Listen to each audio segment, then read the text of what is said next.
Bonsoir, Serge Moati, qui est là ce soir. Il commet beaucoup d'ouvrages, mais là c'est un ouvrage très important, très important. Ce ne sont pas ses mémoires, c'est son histoire, un petit portrait d'Israël. Il était une fois Israël, il va nous le présenter tout de suite, mais je vous invite à découvrir le livre si vous ne pouvez pas être parmi nous. Serge, quelle est votre actualité? Mon actualité? Mais oui, c'est la première question. Quelle est votre actualité?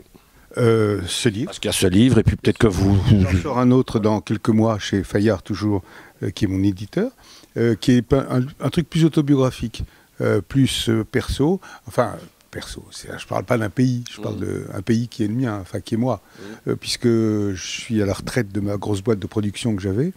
Et c'est terrifiant de découvrir la retraite. Je vous conseille tout, sauf de partir en retraite. C'est terrible. Donc du coup, je continue, je fais des films, je continue à faire des films, je continue à écrire des bouquins. C'est terrifiant de rester à la maison. Et en se disant, putain, qu'est-ce que je vais faire aujourd'hui, etc. Donc ça s'appelle l'ardoise magique. Vous connaissez l'ardoise magique? Même en Belgique, vous connaissez l'ardoise magique? Ouais. Et bien ça commence comme ça. C'est-à-dire que ça s'efface et je m'efface. Parce que je travaille depuis que j'ai 17 ans, et j'ai fait plein de films, j'ai fait plein d'émissions, j'ai fait plein de trucs comme ça, etc. Et du coup, d'être moins dans l'actu, si j'ose dire, ça m'a fait rêver, réfléchir, et donc le prochain bouquin, c'est ça, c'est l'ardoise magique. Ce sera certainement une très belle histoire, et en plus, Serge est un jeune grand-père, voilà, et je connais l'histoire, c'est bon d'être grand-père. Donc il y a la retraite, et puis il y a le plaisir d'être grand-père. Un immense plaisir avec ma petite fille, et tous les 3 enfants, plus la petite fille, viennent déjeuner à la maison, tous les samedis, quoi qu'il arrive, et on s'excuse si on ne peut pas venir, on dit « je suis désolé, papou, c'est affreux, on ne peut pas venir », etc. Vous habitez Paris? Oui. J'ai une petite question, parce que moi je rentre d'Inde, j'ai rencontré plein de gens là-bas. Vous connaissez la maison Plisson? Bon, c'est pas grave, c'était pour pouvoir glisser la petite capsule à Delphine Plisson et de dire « il ne connaît pas, moi je vais découvrir ». C'est une maison, elle a ouvert il y a 5 ans, c'est une épicerie de 1200 mètres carrés, paraît-il. Je ne sais pas exactement, donc j'irai voir samedi. J'irai voir samedi. À Paris? Vous? Oui, à Paris. Vous venez parfois à Bruxelles, pas trop souvent? Beaucoup pour les brocs. Ok. Et je suis venu beaucoup, jeu de balle, la place du jeu de balle. Ben voilà, c'était ma question. Avez-vous un lieu de prédilection à Bruxelles? C'était ça, c'était les antiquaires de tout ça. J'allais beaucoup place du jeu de balle, c'est fou, quoi. Je devenais fou.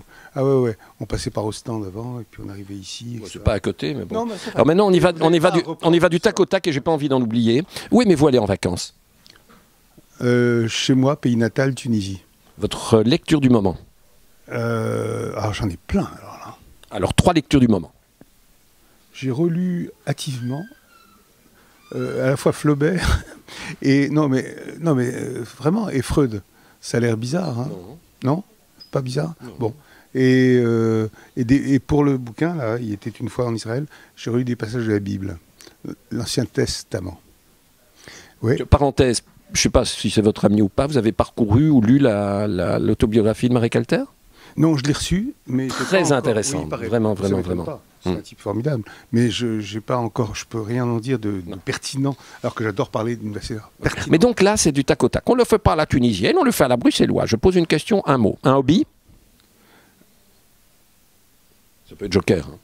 Joker, le cinéma. Ok. Votre lieu préféré au monde? Si je vous dis la mer Méditerranée devant ma maison à Tunis, je suis sur la plage. Hein. Si vous le dites une 3e fois, mes prochaines vacances, j'y passe. Attention. Hein. Attention. Je vous accueille et croyez-moi que certains ils viennent et reviennent tellement c'est beau et tellement on mange bien. Top. Ouais. Une série télé? Quoi? Ma série télé? Une série que vous suivez à la télé, une série télé? Des légendes et engrenages. Parfait. Alors là, ça va être plus compliqué. Un film? Voilà, je suis toujours fou de Renoir et d'Hitchcock. Je les vois toujours, je les revois. Je revois, d'accord. Non, mais vraiment, sans déconner. Une musique? Un disque? Une chanson? Léo Ferré, toujours. Okay. La star vivante que vous aimeriez encore rencontrer? Je les rencontre. Quel est le livre que vous aimez offrir? À part les miens? Ça peut être le vôtre, mais c'est trop... Bon.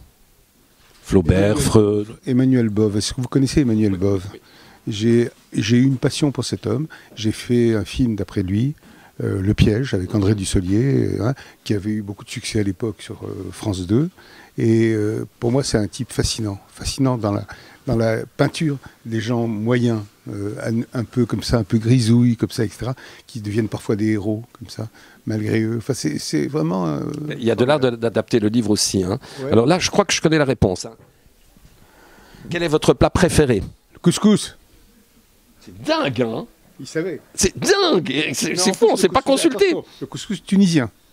Et il est au patrimoine mondial de l'humanité, hein, donc attention. Hein. Votre premier souvenir de lecture? Ça devait être Dickens. Dickens. C'est fou, ils sont tous des menteurs. On lit pas Oliver Twist à 4-5 ans. Ah, premier. Ah bon, alors, premier souvenir de lecture. C'est des bandes dessinées, c'est Tintin, c'est Spirou. J'étais abonné à Spirou. Ah ben voilà. Et voilà, je faisais partie du club Spirou. Et voilà, et il y avait... C'est la bagarre avec mon frère. Moi, j'étais abonné à Tintin, lui était abonné à Spirou. Et moi, c'était Spirou, et bon, bah voilà, je fais ce que je peux avec ce que j'ai. Hein. Et puis j'ai quitté la Tunisie quand j'avais 11 ans, parce que mes parents sont morts quand j'avais 11 ans. Et depuis, j'ai été pensionnaire à Paris. Vous ne me demandez pas, au fond, pourquoi je vous raconte ça. Parce que je vous trouve sympathique. Mais non, c'est sympa d'abord de raconter des histoires, mais là, c'est un YouTube qui est rapide, du tac au tac. En général, ça dure 3 minutes, on doit être à 7 minutes, là, à peu près. Pardon, et on a presque terminé. Bah, c'est du tac au tac, il n'y a plus que 2 questions. Ah, d'accord. Votre plus belle rencontre? Vous? J'allais dire à part moi. À part vous, un homme a été important pour moi, il y en a 2. Je peux dire 2 hommes. François Truffaut, quand j'avais 12 ans. Ouais, et parce que c'est lui qui m'a soutenu quand je lui ai dit qu'est-ce que tu veux faire plus tard. Je lui ai dit je veux faire comme toi, je veux être metteur en scène. C'était pour les 400 coups, les essais des 400 coups. Truffaut a été très important jusqu'à sa mort, le pauvre. Et Mitterrand. Oui, parce que j'étais son conseiller pour la télévision, figurez-vous. Et il a été adorable avec moi. Enfin, et moi aussi j'étais adorable avec lui. Jusqu'à la fin, il était adorable. Ouais.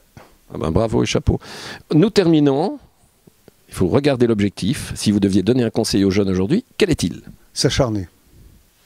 Ah ben voilà. Alors moi j'ai un nouvel ami. Longue vie.